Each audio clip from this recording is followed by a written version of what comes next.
Telugu matrimony ఆషాఢం offer. ఆషాఢం full గా free.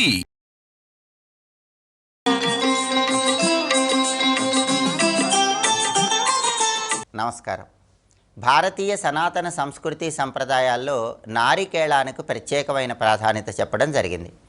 కొబ్బరికాయ కొట్టేటప్పుడు ఎటువంటి నియమాలు పాటించాలో, కొబ్బరికాయ ఏ విధంగా పగిలితే సమస్త శుభ ఫలితాలు చేకూరుతాయో నారికేళ విజ్ఞానంలో, ఆగమ శాస్త్రంలో చెప్పడం జరిగింది.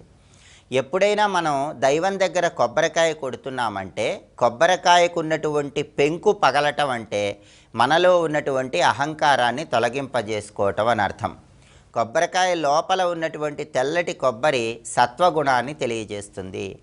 అదేవిధంగా కొబ్బరికాయ లోపల ఉన్నటువంటి నీళ్లు ఆత్మను పరమాత్మలో లయం చేయమని తెలియజేస్తాయి. కాబట్టి కొబ్బరికాయను కొడుతున్నామంటే మనలో ఉన్నటువంటి అహంకారాన్ని మొత్తం కూడా తొలగింపజేసుకొని సత్వగుణాన్ని పెంపొందింపజేసుకొని దైవ అనుగ్రహానికి పాతులమవుతున్నామని అర్థం. అయితే ఒక్కొక్కసారి కొబ్బరికాయ కొట్టేటప్పుడు అనుకోకుండా కొబ్బరికాయ కుళ్ళిపోతుంది. అలా కొబ్బరికాయ కుళ్ళిపోతే దాన్ని దూషిత ఫలము అనే పేరుతో పిలుస్తారని ఆగమశాస్త్రంలో చెప్పడం జరిగింది. అయితే ఈ దూషిత ఫలము వచ్చినప్పుడు కొట్టిన వాళ్ళకి ఎటువంటి దోషము ఉండదు. కొబ్బరికాయ మాత్రమే దూషిత ఫలితం అవుతుందని చెప్పి ధర్మశాస్త్ర గ్రంథాల్లో చెప్పడం జరిగింది. కాబట్టి ఎప్పుడైనా కొబ్బరికాయ కొట్టినప్పుడు అది కుళ్ళిపోయినట్లయితే మనకున్నటువంటి దృష్టి దోషం మొత్తం కూడా తొలగిపోయినట్లుగా భావించాలి. ఇంకొక కొబ్బరికాయ తీసుకొని మళ్ళీ కొడితే దైవం సంపూర్ణమైన అనుగ్రహం సులభంగా కలుగుతుంది. అలాగే కొబ్బరికాయ కొట్టేటప్పుడు ఒక్కొక్కసారి కొబ్బరికాయ అడ్డంగా పగులుతూ ఉంటుంది, ఒక్కొక్కసారి నిలువుగా పగులుతూ ఉంటుంది, ఒక్కొక్కసారి ఒక ముక్క పెద్దదిగా ఇంకొక ముక్క చిన్నదిగా పగులుతూ ఉంటుంది. ఒక్కొక్క దాని గురించి శాస్త్రంలో ఒక్కొక్క రకమైనటువంటి ఫలితాన్ని చెప్పారు. ఎప్పుడైనా సరే నారికేళము కొబ్బరికాయ కొట్టినప్పుడు సమభాగాలుగా కొబ్బరికాయ పగిలినట్లయితే అది విశేషమైన శుభ ఫలితాలను కలిగింపజేస్తుంది. అంటే రెండు చిప్పలు కూడా సమానంగా అడ్డంగా పగిలినట్లయితే కార్యసిద్ధి తొందరగా కలుగుతుంది, ధనలాభం కలుగుతుంది. అలాగే ఒక్కొక్కసారి కొబ్బరికాయ కొట్టినప్పుడు అది అడ్డంగా కాకుండా రెండు భాగాలుగా నిలువుగా పగులుతూ ఉంటుంది.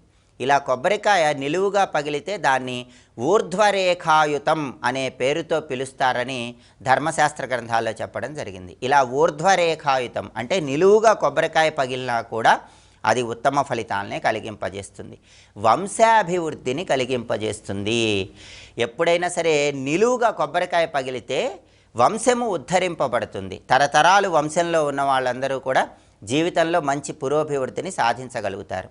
అలాగే ఒక్కొక్కసారి కొబ్బరికాయ కొట్టినప్పుడు ఒక భాగం చిన్నదిగా ఇంకొక భాగం పెద్దదిగా పగులుతూ ఉంటుంది. దాన్ని శాస్త్రాలలో బహుదా స్ఫుటితం అనే పేరుతో పిలిచారు. ఇలా బహుదా స్ఫుటితం అంటే ఒక ముక్క పెద్దదిగా ఇంకొక ముక్క చిన్నదిగా పగిలినప్పుడు దానివల్ల మానసికంగా కొంత ఆందోళన కలుగుతుందని, పనుల్లో విఘ్నాలు వస్తాయని ధర్మశాస్త్ర గ్రంథాల్లో చెప్పారు. కాబట్టి అలా కొబ్బరికాయ పగిలినప్పుడు ఒకటి పెద్దదిగా ఇంకొకటి చిన్నదిగా ముక్కలు పగిలినప్పుడు ఇంకొక కొబ్బరికాయ కొట్టడం ద్వారా కార్యసిద్ధిని తొందరగా పొందవచ్చు. అలాగే కొబ్బరికాయ కొట్టినప్పుడు అందులో పువ్వు వస్తే కనుక అది ఆకస్మిక అదృష్టానికి, ఆకస్మిక ధనలాభానికి సంకేతమని కూడా ధర్మశాస్త్ర గ్రంథాల్లో చెప్పారు. అయితే మంత్రశాస్త్రం ఏం చెప్తుందంటే కొబ్బరికాయ కొట్టేటప్పుడు ఒక మంత్రం చదివి కొట్టమని మంత్రశాస్త్రం చెప్తుంది. ఆ శక్తివంతమైన మంత్రం ఏంటో ఇప్పుడు మనం చూద్దాం. యాహ ఫలనీర్య అఫల అపుష్పాయాశ్చ పుష్పిణీః బృహస్పతి ప్రసూతాస్త నో ముంచంతు అంహసః. ఇది కొబ్బరికాయ కొట్టేటప్పుడు జపించుకోవాల్సిన మంత్రంగా మంత్రశాస్త్రంలో చెప్పారు.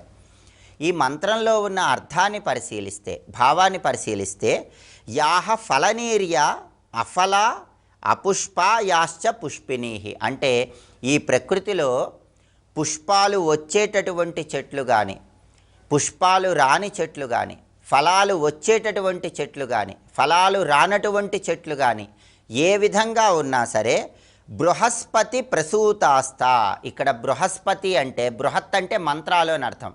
అన్ని మంత్రాలకు మూలమైన పరమేశ్వరుడు అనే అర్థం తీసుకోవాలి. ఇక్కడ బృహస్పతి అంటే పరమేశ్వరుడు అనే అర్థం తీసుకోవాలి.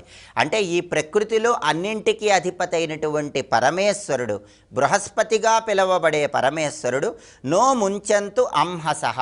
అంహసః అంటే పాపాలు, నో ముంచంతు అంటే మా పాపాలు పోగొట్టాలి అని అర్థం. అంటే ఇలాంటి ప్రకృతిలో కొబ్బరికాయ అనేది ఒక అద్భుతమైన వరము.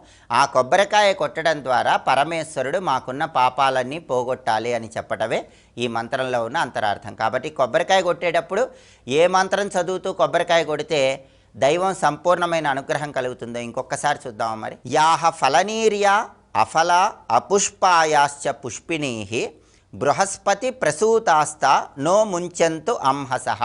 ఋగ్వేదములో యజుర్వేదములో చెప్పబడిన ఈ మంత్రం చదువుకుంటూ కొబ్బరికాయ కొట్టండి. సమస్త శుభ ఫలితాలు సిద్ధింపజేసుకోండి. స్వస్తి.